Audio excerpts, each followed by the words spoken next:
Happy Monday and happy birthday, John. I hope you guys enjoy this work set, and John, I hope this makes your birthday just a little extra special, because this birthday workout is pretty straightforward, but it's definitely good bang for your buck, so I'm pretty stoked for this one. But before we get to that, let's talk about our work set. Plank lean, 6 to 10, alternating reps back and forth. Forearm plank rock, 20 seconds. Prone shoulder raise, 6 to 10, alternating reps. And then a laying shoulder raise of 5 to 10 reps, hitting that 2 rounds, nice and smooth. Just getting those shoulders ready, getting that upper body kind of fired up and ready for what's to come over on that work set. After that, though, we're gonna start playing around with some dumbbells, moving on to that lower body.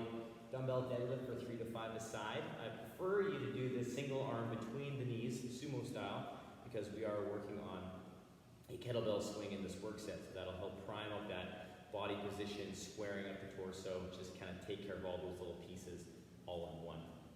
Goblet Side Lunge, 6 to 10 alternating reps, and you move into a Goblet Squat for 5 reps, 3-1-3 tempo, so pretty slow. And then a dumbbell kettlebell swing, 5 to 7 reps, either per side or just in total count, depending on how and what you want to warm up today. You'll hit that up for 2 rounds, then we're going to move into a practice round. And the practice round is going to be specific to the Burpee Squat combo. So we'll talk about that little hybrid movement, and I'd just like you to kind of practice a kind of nice flow for that work set, just to make sure you're getting smooth with this transitional between the 2 pieces. So our work set today is a 15-minute AMRAP, very straightforward. Burpee plus squat for 15 reps, 25 kettlebell swings. And you can kind of cycle through those 2 things for 15 minutes. So it's very straight to the point, gets you going, gets you working, and it's going to give you a good final product. So let's get you primed and ready, and we'll start this day off the right way. All right, guys, let's get our feet under those hips. We'll take the arms all the way up overhead. We're going to take the arms to one side, big stretch. We're going to come back through, stretch to the other side. Come back up and just scratch our back and reach through the elbow. Good, come back up, big stretch. Scratch your other side, big reach. Good, big stretch up overhead. We'll take those hands out to the T. We'll turn them in, turn them out, turn them in, and out, and in, and out. Big stretch, and then forward, fold all the way down to those toes. Walk up those shins, nice flat back. We'll come down, frame the foot. We'll step back into our lizard, nice and square in those hips. Take the inside hand to the sky, rotate forearm to the floor. We'll come back up, big stretch. Rotate, forearm to the floor. Big stretch, and then rotate, forearm to the floor. We'll come back up, big stretch overhead. We'll plant the hand. Step back into our down dog, just reaching those hips. Nice and high, settling those shoulders. We'll come back into our plank, stepping the other foot up. Nice and square in those hips. Inside hand's gonna reach. We're gonna rotate, forearm to the floor. Come back up, and then we'll rotate, forearm to the floor. Back up, and rotate, forearm to the floor, and back up. Plant the hand. We're gonna step back into that down dog. If you wanna walk your heels back and forth, you can. And then come back into that plank, pulling those shoulders up, pressing those shoulders to the sky, and then tiptoeing those feet up into that nice forward fold. We're gonna roll ourselves up. Big stretch overhead. We'll clasp those fingers and press up. Reaching, and then reaching, and then we'll come back down with those hands. Woo. Get you guys fired up and ready to go for what's to come. So if you have any extra kind of gentle warm-up stuff you'd like to take down, please do so. Take that down, get yourself ready. I'm going to continue on with that upper body core focus of our warm-up, and then you can come join me when you're ready. All right, let's take those. Our first phase of warm-up is going to start off in the plank. We're going to work on our plank leans. We're going to work side to side. So I'm going to face the front for this kind of shot here. But what we're going to do is to get ourselves into this plank, we're going to grip those floors. We're going to grip those hands into the ground, pushing the floor away as we get those shoulders nice and active. We're going to pull our ribs in, and we're going to keep that body nice and still as we shift to one side, continuing to push the floor away. Then we're going to come back through, continuing to push the floor away to the other side. You're going to come back to center. If you need to take that moment to reset, you can, and then continue on. So we always want to be focusing on that pressure into the floor as we get that nice engagement through the upper back. Also, we can't forget about that midsection, so we're pulling that sternum towards our belly button to get that nice engaged midsection to maintain that good plank the entire time back and forth. So what we need to keep pushing through in that is just actively pushing the floor away, and that's going to keep the shoulder stable. If you need to, pause in between the reps, or if you want to do a couple reps, maybe 1 or 2, 2 to 4, take a little moment, cat-cow, reset the plank, move back into it. It's a great way to have a little intermission from the leans and also warm up those shoulders a little bit more with that cat-cow curl. So experiment with that and have some fun. When we're done those 6 to 10 reps, we're going to come back into our forearm position. So we're going to bring our elbows underneath of the shoulder. We're going to push the floor away again like we did with that full plank. We're going to step back into our plank, keeping those legs nice and active, pulling the ribs in, and then we're going to pull the body forward with the upper body. Then we're going to push back with the upper body. So this engagement, this pull, comes from almost like you're trying to pull your elbows to your belly button. Pulling down towards our belly button, our hips, and we're pushing it away. Now I find one of the harder points for this one is when we push back, it's really easy to push up. So we want to make sure that we're trying to stay as level as we can when we push that body back into his forearm plank. So we're actively pulling forward, actively pushing back, but that plank stays nice and level on both planes of movement there. So take your time with that. You'll notice that you're going to have a limited range perhaps in that forward and back. Just ease into it, take it to your range that's comfortable, and continue on and play for that with 20 seconds of just steady state movement. From there, we're going to lay on our stomach for the next 2. So we're going to get on our bellies. We're going to get those arms out nice and straight to the front. We're going to establish a good hollow position first. So we're going to squeeze our toes and press it into the floor. We're going to pull the ribs in, push the armpits down, push the palms down. From here, we're going to take that right hand, we're going to lift the arm up, keeping the armpit facing down towards the floor. Then we're going to press that hand into the ground, and we're going to lift the other side. Again, maintaining that armpit position down towards the ground. Pressing that in, we'll alternate until we hit that 6 to 10 rep that suits us the best. Now again, this is our focus of our midsection position. So it doesn't matter how high the arms get when we lift the arms one at a time, but if we find that we're trying to lift it up and we start to break, you want to stop the range of motion through the shoulder, because our body is compensating and trying to get higher even though the shoulder's not moving anymore. I want to make sure we're stable through here and we're just lifting through the shoulder girdle and then coming back down. So this from neck down is completely still and isolated. So play with that, listen to your body, don't worry if you can't get your hand off the floor. Take your time, build that strength, build that range. It'll come over time. After that, we're going to continue working on the shoulders and that hollow. We're going to bring the hands down the side of the body. Toes are together, we press them into the floor. We pull the ribs in, shoulders are back. And we're going to press the hands up to the ceiling, and then we're going to come back down. Then we're going to press the hands up, and then come back down. And we're going to work on that nice smooth lift while maintaining that good shoulder position and that good hollow we worked on in the prone shoulder raise. So we want to make sure that we're still listening to that hollow position, or pressing those arms up nice and straight, just to where we feel that shoulder staying in that active position. You're going to feel that stretch and sensation through the front portion of your shoulder, and that's okay. That's where we want it. But we want to make sure we're not dumping forward into that engagement. Now, as a quick recap, we have a plank lean, 6 to 10 alternating reps, forearm plank rock of 20 seconds, prone shoulder raise, 6 to 10 alternating reps, and a laying shoulder raise of 5 to 10 reps. 2 rounds.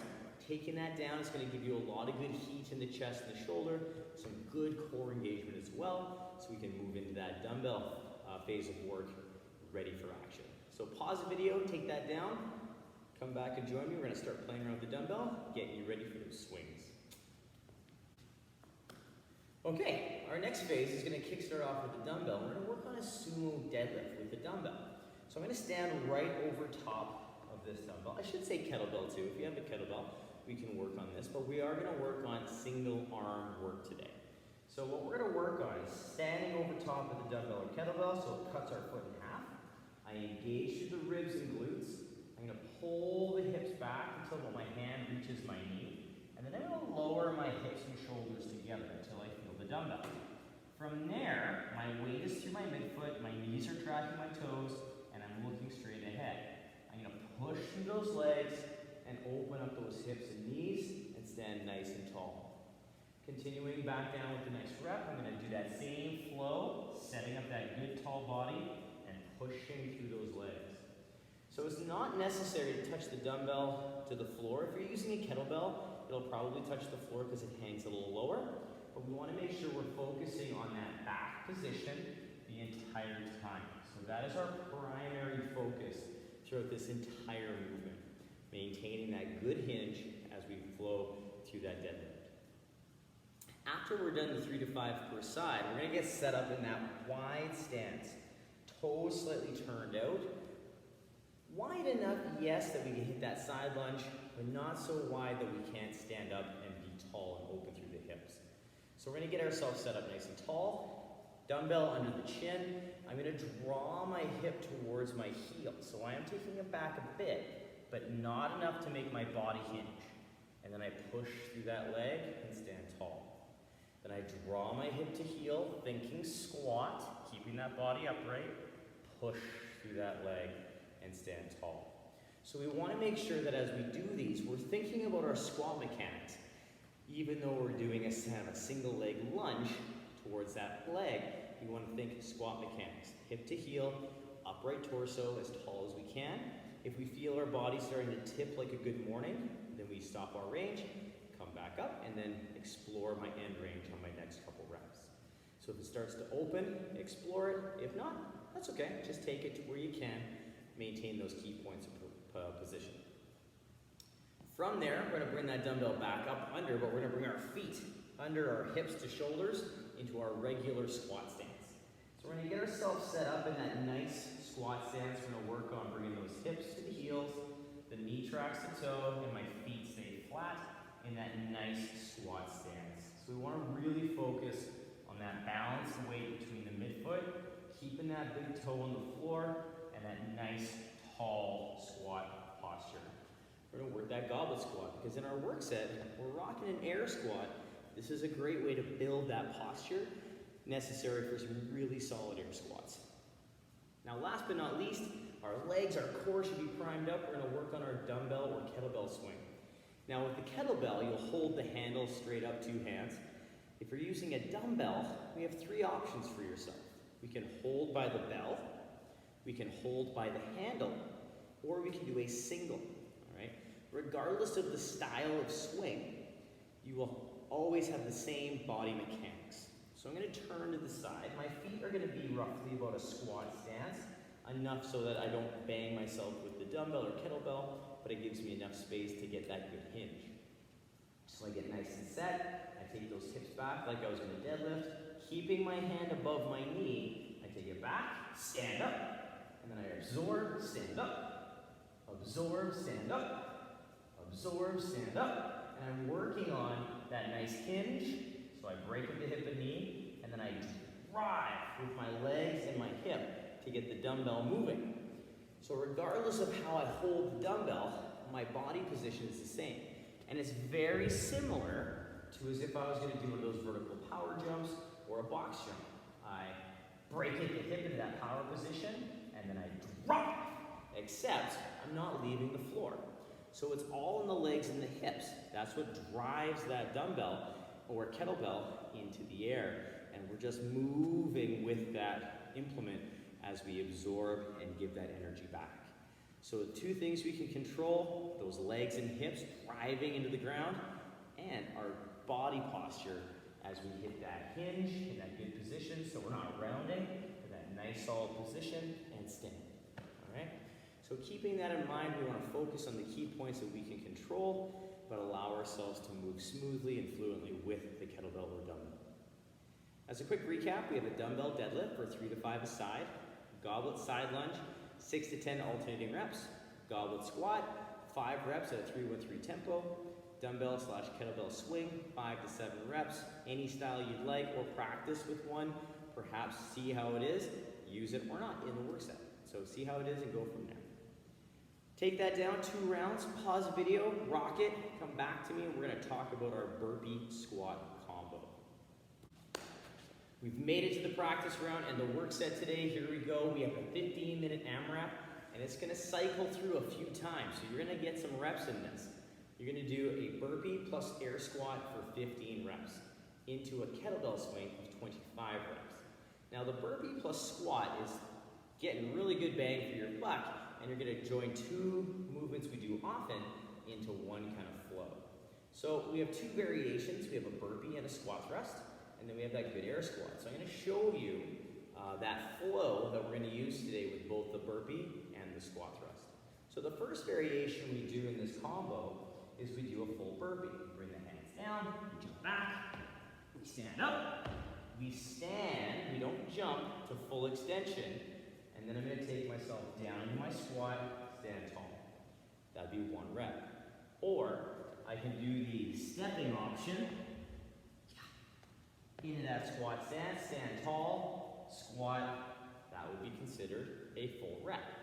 So the best option we can do is trying to jump or step our feet into our squat stance, because it cuts down on extra movement to find that position. Now if you're looking at this going to do a squat thrust, same thing. We come down, we pop our feet, squat thrust, into our squat stance, we stand, take it down, stand. Complete rep. Or we come down, step, step, all the way up, and squat. Now, we're not jumping, we're just standing tall, opening the hips and knees, and then doing a squat. And you'll do that combo 15 times. So it's gonna get you into a nice flow. You can't really do these fast because we wanna make sure we hit the key points of performance, and it allows us to really just get into a nice flow. It'll give you a chance to let your heart rate kind of come down a bit after the kettlebell swings, but at the same time, it's gonna kind of keep you level at one steady place for the most part in this work set. The next movement is the kettlebell swing. We cover that pretty heavily in our opening piece of our warm-up, so if you need some review on that, please scroll back, check that out, and come back and nail off those kettlebell swings. Now, this is a cool work set. It's got a lot of different moving parts in there. I want you guys to have fun with it, challenge yourself. You can go relatively heavy with the kettlebell swing or dumbbell swing, depending what you have access to, but make sure it's not so heavy that you have to break that kettlebell swing up in more than 2 sets. It shouldn't take more than 2 sets, I'd say even unbroken for the first couple rounds, and then perhaps having to break those things up later on. So have some fun with this one, you guys. I hope you enjoy it. It's gonna be a nice kind of steady state kind of push through those burpee squats and a nice set of kettlebell swings to get that heart rate jacked up and ready to go. So happy birthday, John. I hope you guys enjoy this one. As always, work for quality, have tons of fun. We'll see you tomorrow for another birthday. We got some birthdays this week. It's gonna be a good time. Bye, everyone.